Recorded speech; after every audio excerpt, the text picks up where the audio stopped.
जो अगर मेरे बारे में बुरे भी बोले हो तो कहीं ना कहीं बुराई बोल के भी दुनिया को बता दिया कि संघर्ष नाम की कोई चीज़ आई है, संघर्ष टू नाम की कोई चीज़ आई है, तो मेरे लिए बुरे नहीं है, वो भी सही है कि उनका अपना पॉइंट ऑफ व्यू है। और हम सबको मैं एक सोचे कि सब लोग हमें प्यार करें, तो ये संभव हो नहीं। जिनको बुरा बोलना है वो बुरा आपको बोलेंगे, क्योंकि उनके मन में ही है कि मुझे बुरा बोलना है।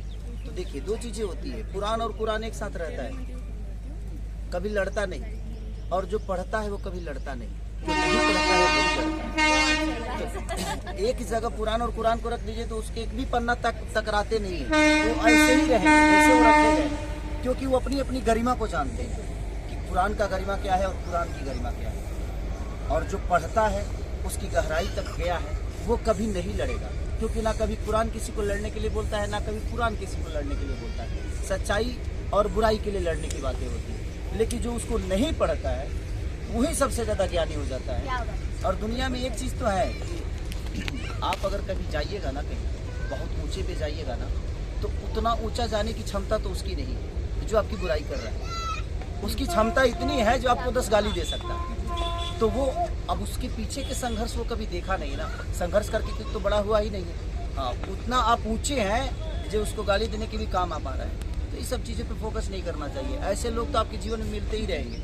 ऐसा थोड़ी है यहाँ पे अगर ऐसी झोपड़ी है तो इसी बगल में एक अलग कलर की झोपड़ियाँ हैं, जबकि दोनों झोपड़ी ही है, लेकिन सबके कलर अलग अलग हैं, सबके बनाने के तरीका अलग अलग है। तो आप किसी झोपड़ी को गलत नहीं बोल सकते हैं। लेकिन हाँ, एक चीज़ है कि अगर आपके मन में अच्छाई है तो आप किसी के लिए बुरा नहीं बोल सकते, हमेशा आप अच्छा ही बोलोगे। तो आप मान लीजिए कि वो दिल से भी बुरा है और नीयत से भी बुरा है, और उसका कभी भला हो नहीं सकता, क्योंकि वो दूसरों के लिए जब अच्छा नहीं सोच सकता तो उसके लिए कौन अच्छा सोचेगा। तो ये चीजें हैं, बाकी कोई बात नहीं। क्या बात, इनके साथ काम किया तभी तो ये गॉडफादर बने ना। कैसा लगा है? देखिए, गॉडफादर का मतलब होता है पिता, मतलब साया, और गॉडफादर मतलब होता है कि जो अपना नहीं है, भगवान है, और वो मतलब हमें हर हाल में हमारा साया बना है। सर के लिए मैं इसलिए बोलती हूँ गॉडफादर, अभी बहुत लोग बहुत सारी चीज़ें बोलते हैं, पर सर के लिए मैं इसलिए गॉडफादर ये शब्द इस्तेमाल करती हूँ। ये बहुत बड़ा मतलब है इसका। वो इसलिए है कि मैंने बहुत मेहनत की।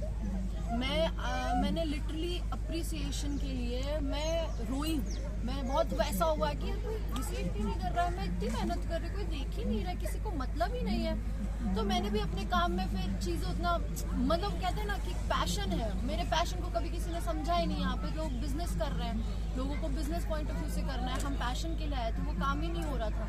तो हम भी काम कर रहे थे, लेकिन फिर सर से मिले तो सर में वो जज्बा देखा। मैं हीरो सारी और एक दो को छोड़ करके सबके साथ ही काम किया मैंने, पर मैंने सब में, अब बाकियों को बुरा नहीं लगना चाहिए, प्लीज़ आप लोग बुरा मत मानना, पर ये आपको सीखना चाहिए सर से कि देखिए, किसी से सीखना, किसी से कुछ सीखना ये बुरी बात नहीं। मैं भी सीखती हूँ सर से, बहुत सारी रोज़ चीज़ें सीखती हूँ, और मुझे लगता है सुबह में सीखती हूँ, शाम में भूल जाती हूँ, और गुस्सा भी होती हूँ कि मैं कुछ सीख नहीं पा रही, बट सीखती हूँ।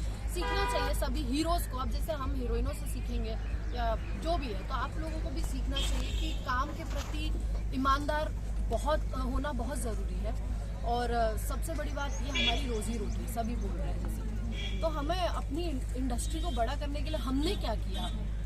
हमने तो बड़ा कर रही है इंडस्ट्री, हमने अपनी इंडस्ट्री को बड़ा करने के लिए क्या किया? कल को कोई सवाल पूछे तो उसका जवाब आपके पास रहे, वैसा कुछ काम करना चाहिए। तो इसलिए अब सर वो चीज़ें करते हैं, और सर ने मुझे सपोर्ट किया। उन्होंने, जो किसी ने नहीं देखा मेरी मेहनत, और ये चीज़ें बोलते वक्त मैं थोड़ी इमोशनल हो जाती हूँ, तो मैं नहीं देखा किसी ने, तो वो चीज़ अप्रिशिएट की सर ने, इसके लिए मैं गॉडफादर कहती हूँ। और मुझे आज इतनी बड़ी फिल्म गॉडफादर जो हम कर रहे हैं, वो स्टेप अहेड दैन संघर्ष 2 है। ऑब्वियस सी बात है, हर इंसान को अपने पिछले काम से ज़्यादा अच्छा काम करना चाहिए, और बहुत अच्छी फिल्म है ये। मैं ऐसे एक नॉर्मल सी चीज़ कहूँ तो ज़िंदगी है, बस जो हर इंसान की ज़िंदगी होती है, ज़िंदगी है, बस किसी की ज़िंदगी में उतार चढ़ाव ज़्यादा होते हैं, किसी में कम होता है। तो पूरी ज़िंदगी की कहानी है, इसलिए हम जवान से बुढ़ा गए हैं यहाँ पे। क्या बात है भैया, ज़्यादा देर नहीं, धूप बहुत लग रही है, बहुत देर से खड़े हैं, तो thank you so much sir. और यही हमारी विषय की जैसा, तो thank you so much sir, आप लोगों ने अपना टाइम दिया सेट से निकल के यहाँ पर इतनी धूप में। हम और भी सब लोगों से मिलेंगे और आपको मिलाते रहेंगे। Thank you sir.